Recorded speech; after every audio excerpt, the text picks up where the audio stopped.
Alright guys, so today I'm going to go ahead and start sanding on the drawers and the pullouts and stuff like that, and get them looking a bit nicer. I think I'm pretty much done with the all of the main body parts of it. There's a little bit to do with the roll top part of it itself, but I think we're pretty good to go with that stuff. So yeah, drawers today.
So I'm about to do some stuff with the filing part of the desk, and I'm just going to take this video to kind of get up close to it, because I'm basically going to have to disassemble all this section, sand it down, and be able to put it all back together the way it was and have it still stay in relatively the same shape.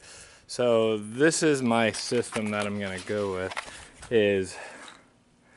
I'm going to number everything from left to right, 1 through whatever I get to, 9, 10, 11, 12, or whatever it is. So I think that's what I'm going to do. So hopefully I can take this apart without hurting too much. I may have to glue some pieces back together because I don't really have any machinery that can cut new trenches for these. So whatever I do have to do, whatever I do end up doing, I gotta be able to put it back together the way it was. So we shall see how we do.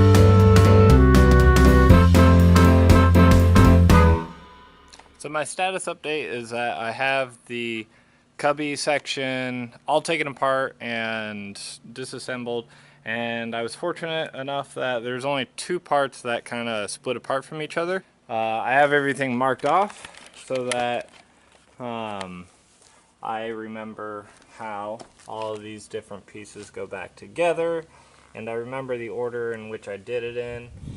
So yeah, I'm gonna go ahead and sand this now and we'll go from there.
Alright, so we're trucking along on this thing, and I've gotten a lot done so far, and it's going pretty well. I'm not too disappointed with anything that we've done so far. I pulled out the center drawer for the roll top desk, and I was realizing that the bottom surface of it, where you like rest things on, is very like warped. You can see there, it's got a really big bow in it. And so I'm kind of hoping that I can find a piece of wood that I can replace this with, just to make it a little bit more suitable for storing things. And then also, when I was at it, this was like really rickety. And even right now, it's a little bit rickety, but it was more so before this because I just put like a screw in back here. And so that's going down right in there. And you know, to provide a little extra support. But the thing is, when you're doing this, you don't want to just put a screw straight into it. You actually want to drill a hole out, like a pilot hole, that goes the whole length of whatever screw you're going to use. Because if you just go right into it, it's going to split out the side something where you're going to create a crack. So drill your hole into it first, and then put your screw in, and then you're not going to get a splinter. Here's a prime example. That is what happens if you just drill straight into it, or excuse me, screw straight into it. It just kind of pushes and expands the wood out on the side, like so. So you want to be careful with that.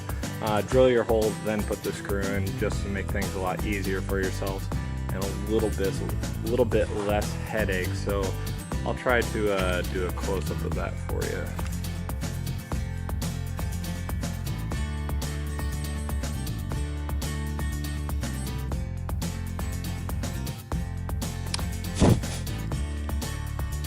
Unfortunately,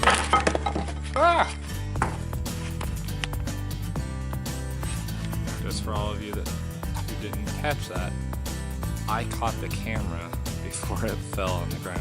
But yeah, so unfortunately, as I was drilling, I was going at a little bit of an angle, so I got right there. So hopefully my screw doesn't go down that far. If it does, it's not that big of a deal. This is the back side, so you won't even really see that. But we'll see how it goes. Hopefully it doesn't affect the quality too much.